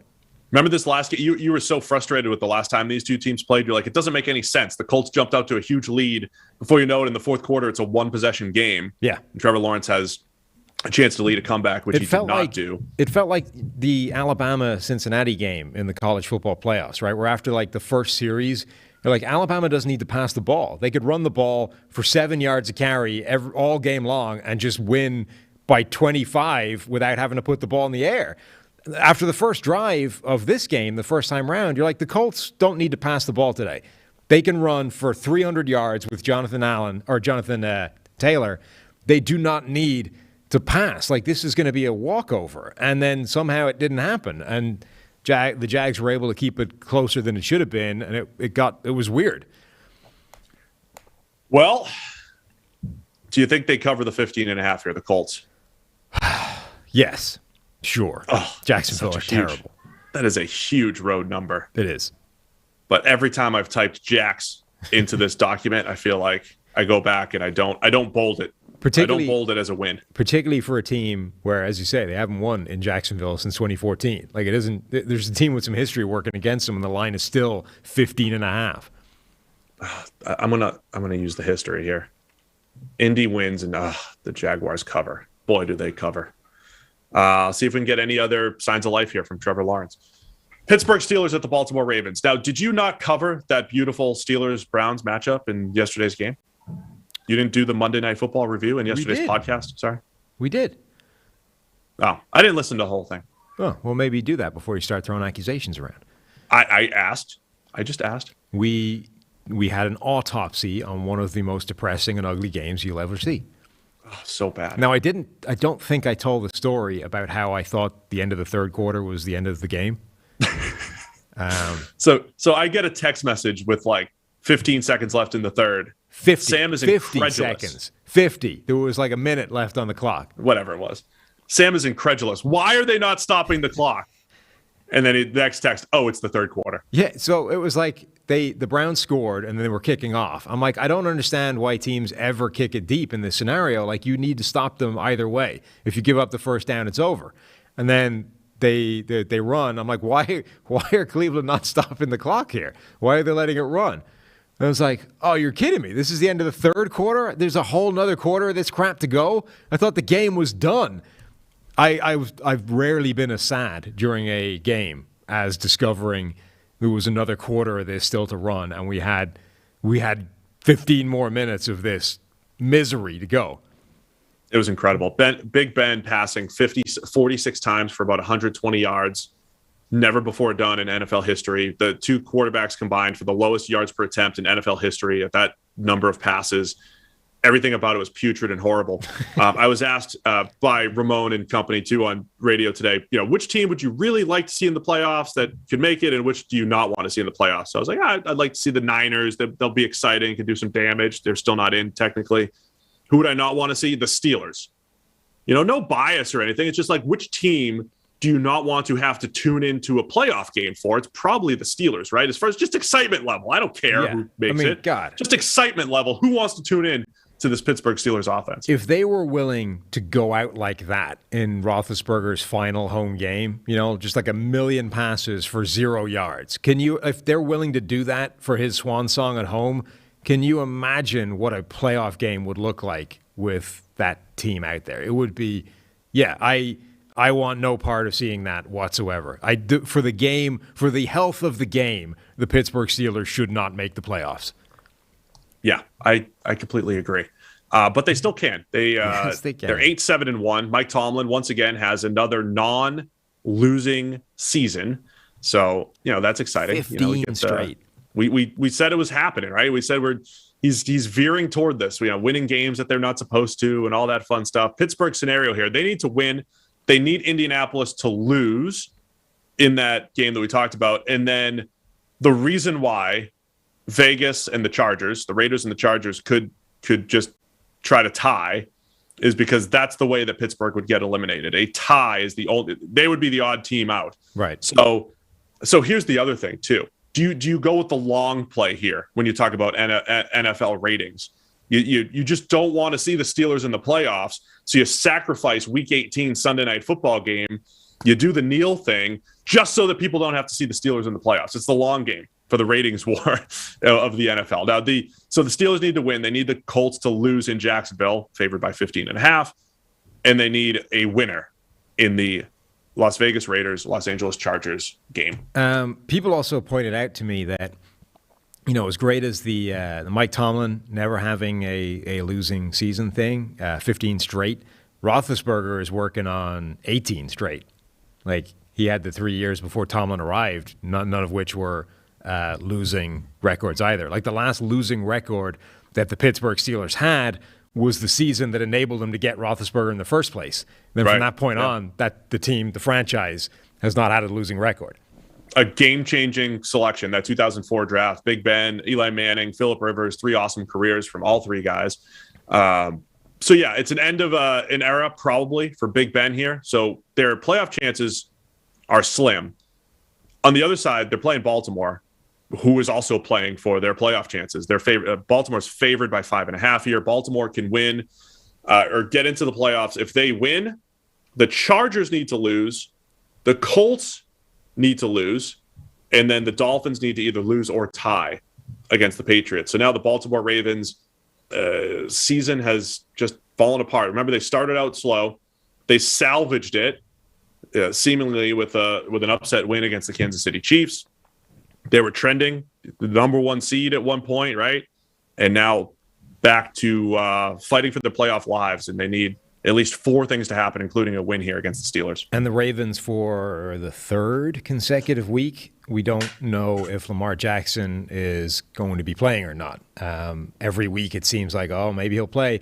And actually, you can almost sort of track who the quarterback is going to be by watching the point spread for the Ravens for the last 3 weeks. Like, it moves sequentially depending on the quarterback. When they think Lamar is playing, it's a lot closer, and then it drops a few points when it's going to be Huntley, and then it drops another few points if it was Josh Johnson. So just from looking at the movement in this line, I am starting to believe that it'll be Tyler Huntley at quarterback, not Lamar, because it's headed the other way around. It's headed towards Baltimore. So it's starting to look like Lamar might actually play. Yeah, well, there's a lot of COVID stuff happening in Pittsburgh as well. I think since we've been on the podcast, Deontay Johnson has been added to the list, as well as Joe Hayden. So there are, and I think center might be there. Kendrick Green also might be on the COVID list as well. So Pittsburgh's got some issues up front as well. So no, chat, I don't hate the Steelers. I don't care what happens with the Steelers. I was asked from an entertainment standpoint, who do you not want to see the playoffs? And I'm not entertained by watching the Steelers offense. That was my That's my official answer. I also think they put themselves into this bind by drafting a first-round running back, Najee Harris, who is awesome, but clearly has not been able to save this offense that had deficiencies elsewhere, including the quarterback position. I mean, I hate watching the Steelers' offense right now. Does that count? It's miserable looking. Like, nobody wants to see that. That's the point. That was the way the question was posed. I don't care who does what. Pittsburgh wins, I'll still watch the game. It'll be fun. So 5.5 here at the moment. That was when I put the spread in last night. I don't know if that's changed since then, but let's go off that. Baltimore by 5.5. Where would you lean here? I think Baltimore is probably better equipped to win this game. Like Pittsburgh, I think had their emotional high, the home game, the the goodbye to Ben Roethlisberger. That was a proper Freudian slip. I didn't even mean that. They kind of need to get rid of him here, right? They tried to last year and that was came back full, on the pay cut. That was full saying the quiet part out loud. Certainly was. But they had their, send-off for Big Ben at home. Now it's probably like the Ravens, I think, still want to win this game and rescue something of even if they don't make the playoffs, rescue something of a bad season for them, an ugly season. So I think Baltimore has got something to play for, whether it's Huntley, whether it's Lamar Jackson. They're going to want to go out better than they've been, and they've been patching up injuries and lost players and all that kind of thing for a couple of months now. The Steelers, if they have to dive into the bench, have not been not as used to that. So I think that's probably enough for Baltimore to win and cover. By the way, TJ Watt having an outstanding season. He's one sack away from Michael Strahan's record, but it doesn't count in my book, Sam. We have shut the record book, and I don't care if TJ Watt's missed games. That's your own fault for missing games and leaving games early. Staying healthy is a part of breaking records. You have 7 weeks to do so. That's it. 17 weeks. Sorry. He's had a really interesting and weird season. Like, his sack total is insane. His pressure total isn't as big, partly because he's missed that time and doesn't have the same volume of rushes as other guys. I think he has the sort of the second, maybe it's the first, but the first or second best kind of sack rate relative to snaps played. But it's a weird kind of breakdown of how his season has been. He still only has quote unquote 56 total pressures, but he's rushed the passer like 150 fewer times than Myles Garrett, or a few fewer times than Robert Quinn. He's rushed the passer like a relatively low volume of times. So his pressure rate and win rate is still pretty good, but that sack total is kind of off the charts. It's just not the kind of breakdown of a guy's season who should be threatening the sack record. Oh boy. I'm not even saying that's a bad thing, right? Like his pass rush grade, they're going to be mad at you. His pass rush grade is 90 plus, right? He's earned the sack total. It's just it's a very strange season to be threatening it. Good job backing it up a little bit. Who did you say was going to cover this thing? I'm going to take Pittsburgh to keep it close enough because it's Pittsburgh-Baltimore, and I think that's what happens here. Yeah, Baltimore to cover the 5.5 that we're using. The other AFC North matchup. These are all the 1:00 games that we're getting into, by the way. Cincinnati Bengals at the Cleveland Browns. It looks like we're going to see Brandon Allen against Case Keenum. Joe Burrow's being rested, being listed as a knee, but I think they just want to keep him healthy for their home playoff game that they're going to have in Cincinnati. Browns by 6 in this game. There's very little on the line. Yeah, in this one. This would be exactly the kind of game. Baker Mayfield shut down. Now, have you seen the latest report that he's done with the organization? Like, I don't care what they think of me. I'm upset. I'm not happy. I didn't see that report, really. Yeah, it sounds like Baker is getting pissed off with how the situation around him has been, which is a turn I did not expect to see with this whole situation. I'm not. Again, this is not a rooting interest for a player or for an organization. The rooting interest of not having to debate Baker Mayfield's future contract with the Cleveland Browns. As an analyst, I'm kind of rooting against not having to do that. I'm interested in the new Baker Mayfield data points with like the football team or the Broncos or the Steelers or whatever other team decides they want to go that route. I think. I mean, I'm always rooting for chaos. So in this world yes. of Baker Mayfield's career being data points that don't make any sense. You know, you give him an elite wide receiver, he gets worse. You take away the elite wide receiver, he gets worse. None of it makes any sense. So what I want to see is for Baker to be shut down, go for a surgery, Case Keenum to come in and blowtorch the Cincinnati Bengals, who are resting all their starters. Case Keenum looks like an absolute freaking superstar. Now the entire Browns organization are looking at this and going, did we make the right call starting Baker all season long? Should we have been starting Case Keenum all along? Baker looking at this from the sideline, just being mad that everybody wasn't playing well when he was out there. And then, you know, the whole thing being madness in the offseason. So that's what I'm rooting for. Case Keenum, monster game. Bengals resting everybody. Browns go and roll, and everybody's mad. I did lie a little bit. I said there's not much on the line here, but the Bengals can be the number 1 seed. There is a scenario. If they win, the Titans lose to the Texans, where they're double-digit favorites. The Chiefs lose to the Broncos, where they're double-digit favorites, and the Patriots lose or tie against Miami, or those first two things happen. Tennessee and Kansas City lose, and Buffalo wins their game against the Jets. So Cincinnati could still clinch a first-round bye, but we will know by sure on Saturday if that's still in play, because Kansas City plays on Saturday. Right. But yeah, I think Cincinnati, for the most part, sitting there with the number 4 seed, hosting a first-round playoff game. Yeah, and they're going to, as you say, they're going to know heading into that game, so the chances are they're probably going to be sitting Joe Burrow, probably going to be sitting Joe Mixon. I would expect them to be resting their players in this game, whereas the Browns, presumably, though, again, this is like the Browns are another one of those organizations that are generally, you know, a sharp organization that plays the edges and does sort of smart, big picture things. That's a team. Think they lose? Well, that's a team that knows losing this game is good for them. You know? Like, that's a team that if they were trying to do what Philadelphia did, would be aware of it going into that game and trying to make, you know, that happen. Now, what's the move? Like, you can't imagine going into that game, giving Case Keenum like a series, and then, like, what's your game plan to throw it away?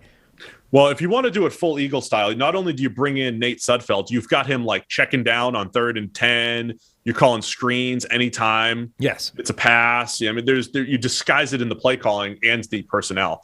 But it's a good call. Yeah, maybe Cleveland wants to lose this, or maybe Cincinnati's saying, you know what, we want you to win this game because we don't want you to have that draft position. Thing is, like, there's no Nate Sudfeld scenario. Like, I don't know if sitting down Case Keenum after a series and playing Nick Mullins the rest of the way actually makes you any less likely to win the game. No, because Nick Mullins, I used to call him the best third stringer in the NFL, but now he's the second best third stringer in the NFL behind Nick Foles. So, yeah. And also right now he's second string because Baker's on the shelf. Like, I know. Yeah, you move up, of course. I'll take Cleveland, though. I think Case Keenum over Brandon Allen. Obviously, if Burrow plays, I'll take the Bengals, but we're assuming a Keenum versus Brandon Allen matchup here. Yeah, I would expect I would expect the Cleveland Browns to win this and make Baker's season look even more pointless. Oh, boy. All right, another game that means nothing. Green Bay Packers at the Detroit Lions. Now, Aaron Rodgers, I believe, says he wants to play. And who wouldn't? You know, he could lose out on that nice that nice dome game against the Lions. Who wants to miss out on those stats? But it's only a 4-point spread, which suggests Packers by 4. The man in Vegas is expecting the Packers to either rest all of their starters or at least not have Aaron Rodgers and some of their starters play. Very much because Packers have the bye. But, man, they're not going to play football in a long time, so I could definitely see them playing some of their good players here just to not be completely rusty. Yeah, it feels like it should be a kind of preseason type of game for them, you know, where the starters might play, but give them like a series, 2 series, and then get them the hell out of there and bubble wrap them so nobody gets hurt. Rodgers also obviously is motivated to try and lock up an MVP. You know, like there's a reason for him to be playing this game to personally rather than as a team. So I would imagine he wants to go out there, throw a couple of touchdown passes, and then head back to the bus. But I mean, it'll be an interesting dynamic. Like Detroit, for them, this game becomes a task of like, can we hang tough for a few series, or however long the starters are going to be out there, and then, you know, crank up the intensity and the pace late in the game when we're playing backups and try and snag another win. On the other hand, what does that do for them? They're another team that has like winning only hurts you at this point. Losing is winning, but Dan Campbell's got them playing hard too, as we've talked about. Jared Goff still limited with a knee injury. I think we're probably trending toward Tim Boyle here. Great. In this game, Tim Boyle versus Jordan Love at some point. I think that's the other maybe thing to watch. What was the other? Oh, the one other thing I wanted to say too. Rodgers has 2 games where he's graded below 50 PFF grade. It was week 1 against the Saints, week 10 against the Seattle Seahawks. One was coming off the offseason, of course. One was coming off the COVID list. So the COVID thing probably affected him a little bit because he didn't practice. Remember, I said he'd be rusty. I'm wondering, his 2 worst games are coming off the longest rest he had. He had like 250 days of rest, and then he had 2 weeks of rest. Then he's going to be coming back off the bye. I wonder if that's actually a factor. And the Packers do want him to play a little bit here.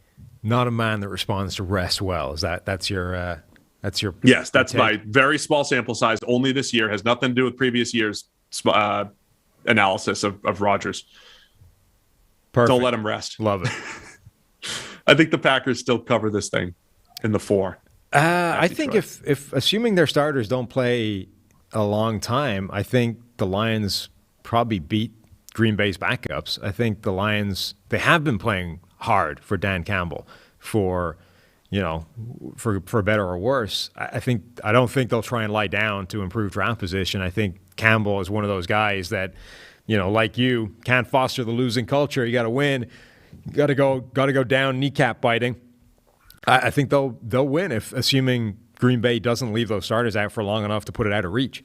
I'm also going to say Rodgers goes in, probably throws those 2 touchdowns you're talking about. We're at a point in Green Bay where it's like, oh, we have to listen to Aaron. We don't want to go through that drama again. If Aaron wants to play, he's playing. So I think he's going to see the field for the first half or so.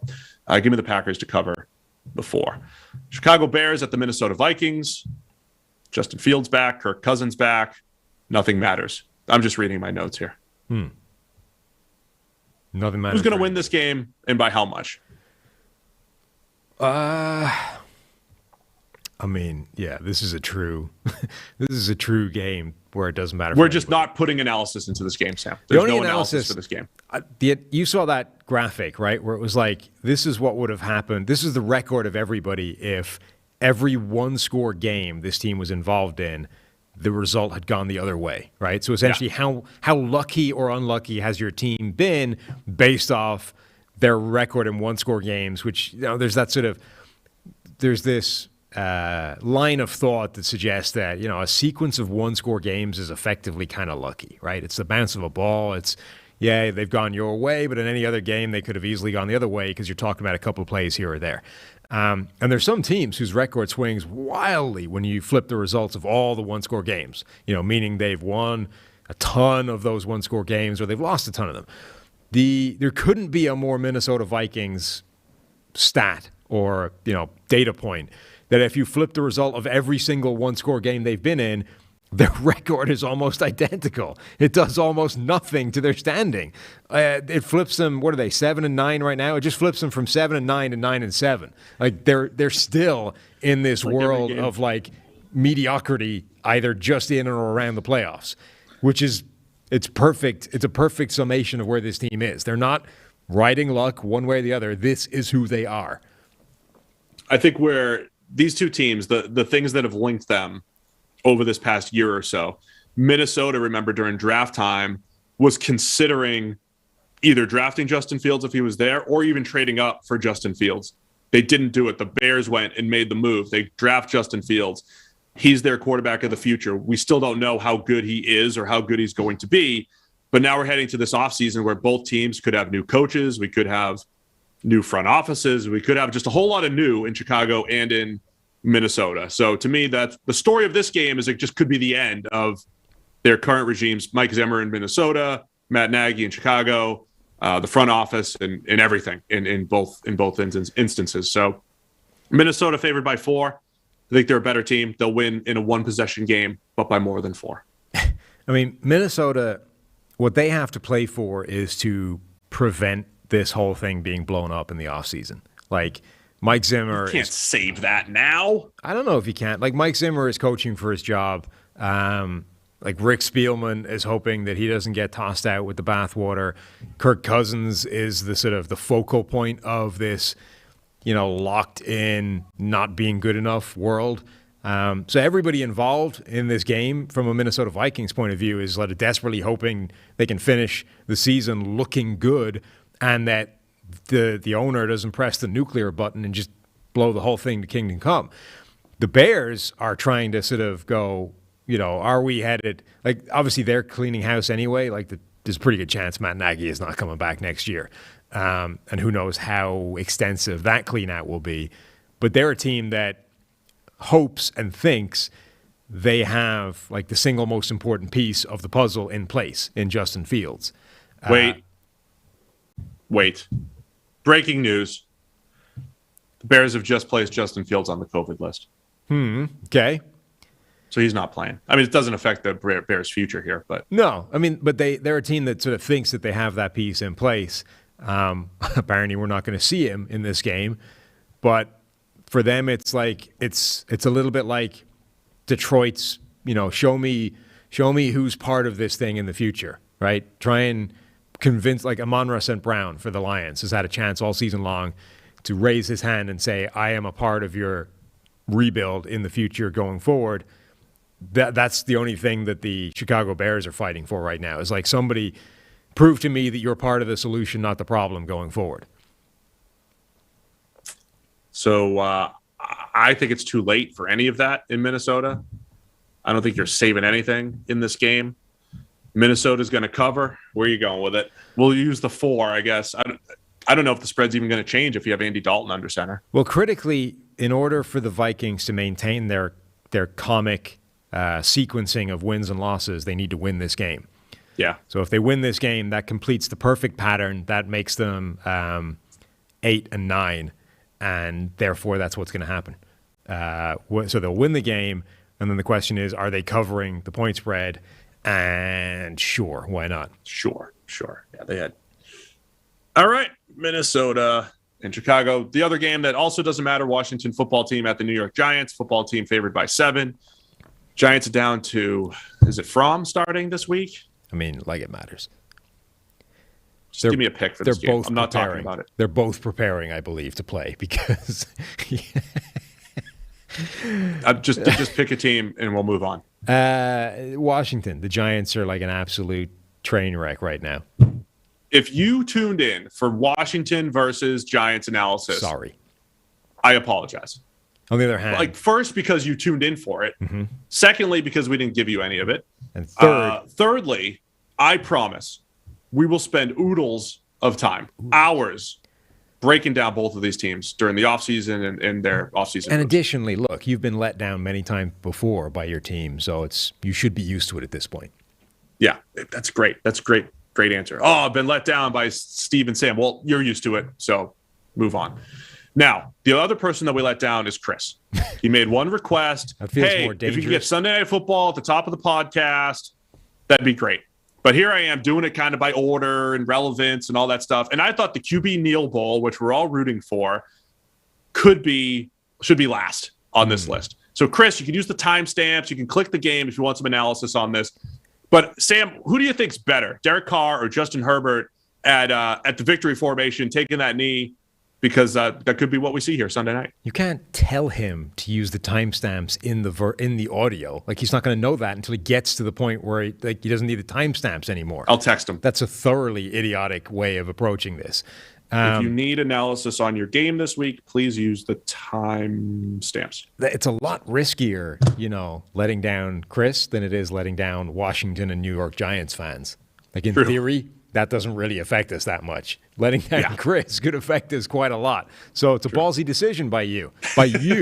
Right? It's sorry, important. Boss. My apologies. You. I was simply a passenger in this, and I'm just sitting in a chair waiting to talk about a game. You're the guy that determined that we were going to screw over Chris and not do his game until the end. We go down together. This is our podcast. Look, I think I was sort of thinking about this game earlier, and it feels like, again, the Raiders have their backs up against the wall. Like, the Chargers have the better quarterback. I think they have a better offense overall when you consider the sort of top to bottom talent involved. I think their defense is still very reliant on two guys, Joey Bosa and the player, number 33, who shall remain nameless, lest we jinx him. Almost at the end of the season, by the way. He's made it-ish. Like to think that we helped. Yeah, of course. So if those two guys don't fire, like it's a problem. But the Raiders, their entire team right now is like Derek Carr playing hero ball. And I don't mean that in a bad way. Like a lot of times you're like, it's a criticism of the quarterback, right? The guy's trying to do too much all by himself. But the Raiders have kind of left Derek Carr. That's all he's got left, right? Is run around, try and make something happen, heave a pass, and hope you can hit a tiny window to Hunter Renfrow or Zay Jones and make enough plays, make enough special plays to offset everything else that's not going well. And he's doing it still. Like, it doesn't always happen, but Derek Carr, I think, is still third in the NFL in number of big-time throws. Big-time throw rate isn't quite as good, but he's been incredibly good this year when you consider his best receivers have been taken out of the offense. And when you consider they have an offensive line that ranks 29th in pass blocking efficiency, I think, and is even worse blocking in the run game.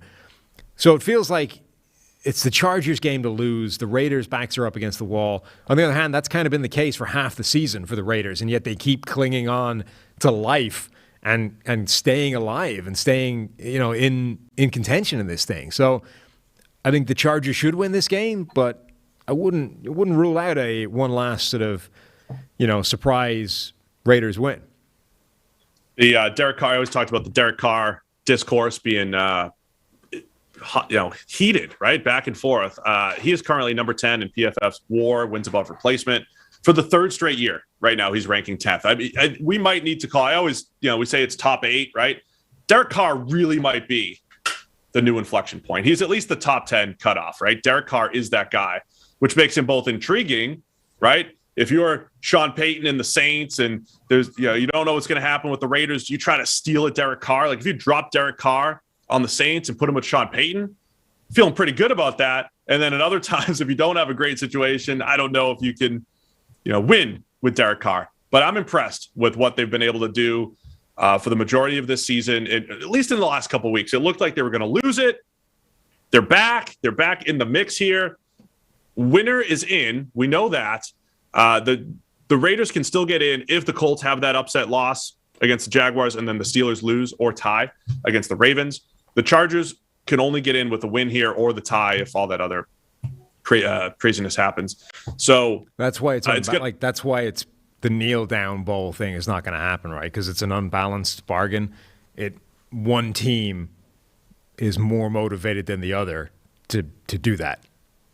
Well, we don't like. Yeah, there's a chance where Vegas might not be motivated to win, and they'll already be in. There's a chance, but there's also a really good chance that both teams either it's just win and you're in or tie and you're in. Yeah, like that's the real opportunity there that we could be looking at. I'm gonna go toward the best quarterback though, which I do think Herbert's playing better ball than Carr.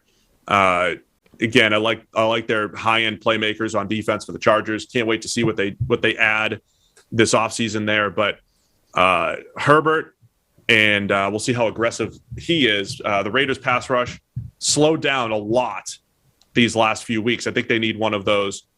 Turn back the clock to like weeks 1 through 8 when they had the highest pass rush grade in the NFL. They need one of those games, putting pressure on Justin Herbert. They got him to the ground a few times, I think, in that first matchup.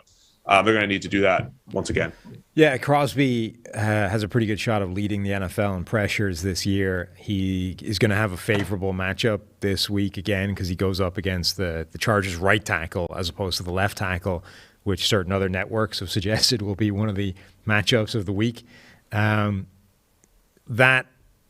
potentially game-changing, right? When you have one of those mismatches that's that big on the line of scrimmage, it can change the game. That being said, it should only be one spot, which allows you to kind of take care of it, right? You can always dedicate an extra blocker. You can dedicate chip blocks or help on that side and kind of take it away. So that, I think, will be an interesting dynamic, but the Raiders could really use Crosby like having a dominant game and causing Justin Herbert to have all kinds of issues.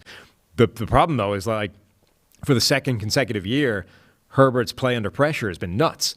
He's one of the best quarterbacks in the league under pressure. He's thrown 7 touchdowns to 1 interception when pressured this year. His turnover-worthy play rate under pressure is 1%, which would be, I mean, it's the lowest in the NFL is him with 1.8% overall. So he's been significantly less prone to turn the ball over when pressured, which is not supposed to be the case. Such an odd season for Herbert, too, because his average depth of target, 7.7, 10th lowest in the NFL. If you put just the starters in there, it's even lower than that.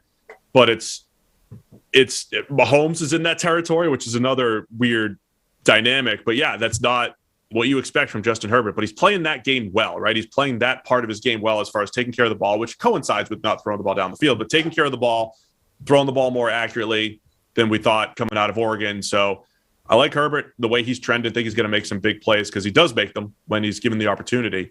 Make some big plays in this one. I'll take the Chargers to win and to cover the 3 on the road against Vegas here.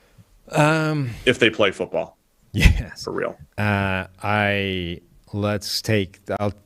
Chargers will win, but the Raiders will make it a 1-2 point game. So they'll cover. So now, look at you, really appealing to the boss. We got a nice, exciting Week 18 matchup for Sunday Night Football. No, I'm just appealing to the tie. That gets me there if it's a tie. Right? Oh, okay, yeah. So the Raiders cover if it's a tie. By virtue of tying. That's true. I should play for that scenario, but it's too late. Took the Chargers. I think that's all the games. Did I miss anything? Let's see. Who knows? Looks like 16 total games. 2 on Saturday, 14 on Sunday. No Monday Night Football. And then we're back next week with wild card games. We have far fewer games to preview next week, Sam. So I'm sure we'll have a nice, tight, 1-hour podcast, right? Of course. Yeah. Yeah, absolutely.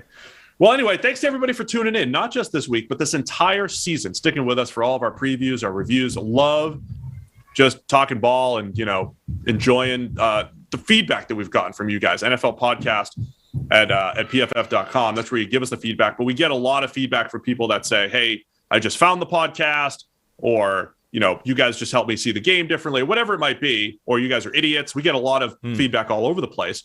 But we love to hear it. NFL podcast at PFF.com. And don't forget, you get 25% off using the promo code NFLPOD anywhere at PFF.com. Sam, I'll be back. I'll be back in studio with you next week. Sweet. Hopping back in the minivan. I'm not on vacation. I'm working, but we're just locating here at the moment. 16 more hours in the minivan? Yeah. God. In a day. We'll see if we can do it in 15. Yeah. Chop an hour off. Anyway, thanks again to everybody for tuning in. We'll see you next week as we review all of the Week 18 NFL action.